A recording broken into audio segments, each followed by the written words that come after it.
కార్యకర్తల రక్తాన్ని కూడా అమ్ముకునే రక్త పిపాసులు ఈరోజు కేసీఆర్ కుటుంబం అని నేను చెప్పదలుచుకున్నా. అందుకే యువ మిత్రులారా, మీ జీవితాలు నాశనం చేసుకోకండి, మీ ప్రాణాలు త్యాగం చేసుకోకండి, మీ సమయాన్ని వృధా చేసుకోకండి. మీరు ధర్నాలను నిరసనలను పోతే పోలీసులు ఏవైనా కేసులు పెడితే మీ ఉద్యోగ ఉపాధి అవకాశాలు దెబ్బతింటాయి. ఆనాడు తెలంగాణ ఉద్యమంలో పెట్టిన కేసులు ఈనాటికి మిమ్మల్ని వేటాడుతున్నాయి. అందుకే మీ సోదరుడు మీ రేవంత్ అన్న ఇక్కడ ఉన్నంత కాలం మీ ఉద్యోగ ఉపాధి అవకాశాల కోసం 100% మీకోసం కృషి చేస్తా, మీ సమస్యల్ని పరిష్కరిస్తా అని చెప్పదలుచుకున్నా. ఒక పక్కన రైతుల కోసం, మరో పక్కన మా ఆడబిడ్డల కోసం, ఇంకొక పక్కన నిరుద్యోగ యువకులు విద్యార్థుల కోసమే ఈ రాష్ట్ర ప్రభుత్వం ఉన్నది. రైతు సంక్షేమం కోసం, రైతుల అభివృద్ధి కోసం, మహిళల అభ్యున్నతి కోసం, నిరుద్యోగ యువకుల ఉద్యోగ ఉపాధి కోసం మన ప్రభుత్వం పనిచేస్తుంది. నిండు మనసుతో మీరు ఆశీర్వదించండి.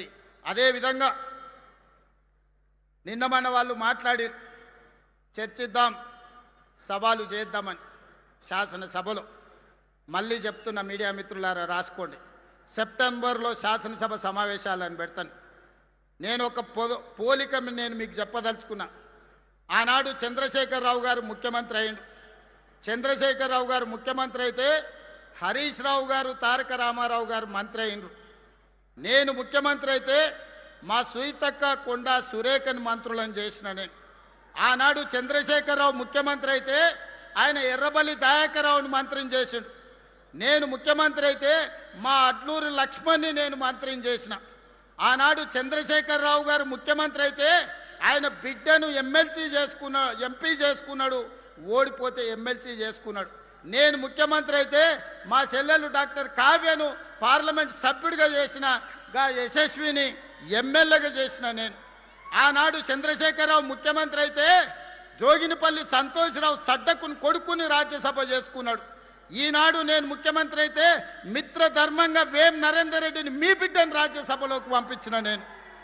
ఆనాడు చంద్రశేఖరరావు ముఖ్యమంత్రి అయితే కరీంనగర్లో వినోద్రావును బండకేసి కొడితే ప్లానింగ్ కమిషన్ వైస్ చైర్మన్ చేసుకున్నాడు. నేను ముఖ్యమంత్రి అయితే తెలంగాణ ఉద్యమ కారకుడు పొలిటికల్ చైర్మన్ కోదండరామ్ గారిని నేను ఎమ్మెల్సీ చేసిన. ఇవాళ మీరు పోల్చుకోండి, చూడండి. చంద్రశేఖరరావు చేసింది ఫ్యామిలీ జస్టిస్ అయితే నేను చేసింది సోషల్ జస్టిస్. చంద్రశేఖరరావు గారు ముఖ్యమంత్రి అయితే ఆయన కొడుకును కేటీఆర్ను కార్యనిర్వాహక అధ్యక్షుడిని చేసుకున్నాడు. నేను ముఖ్యమంత్రి అయితే మా సోదరుడు మహేష్ గౌడ్ను సోషల్ జస్టిస్లో కాంగ్రెస్ పార్టీ అధ్యక్షుడిని చేసిన. ఇవాళ మీరు చెప్పండి సోదరులారా, కేసీఆర్ అయితే కేసీఆర్ కుటుంబానికి లాభం. అదే కాంగ్రెస్ పార్టీ అధికారంలోకి వస్తే బీసీలకు, ఎస్సీలకు, ఎస్టీలకు, మైనారిటీలకు మీ కుసూర్ పాషా ఈరోజు ఒక బలమైన బాధ్యతలు ఉన్నాడు. ఒక అజరుద్దీన్ ఈరోజు ఒక మంత్రిగా రాణిస్తున్నాడు. అందుకే ఈనాడు నేను స్పష్టంగా సవాల్ విసురుతున్నా.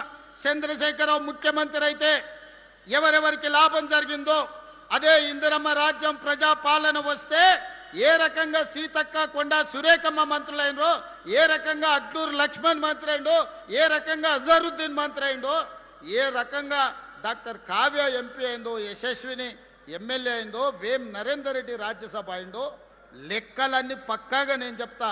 ప్రొఫెసర్ కోదండరామ్ ఏ రకంగా ఎమ్మెల్సీ అయిందో, ప్రొఫెసర్ జయశంకర్ గ్రామం రెవెన్యూ విలేజ్ ఏ విధంగా అయిందో నేను లెక్క చెప్తా.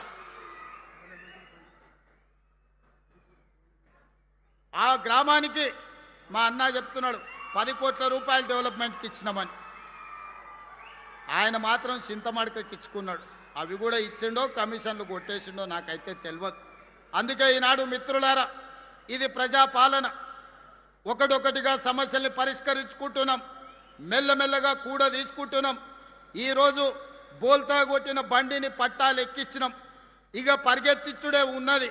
మీ అందరి సహకారం, మీ అందరి ఆశీర్వాదం ఉండాలి.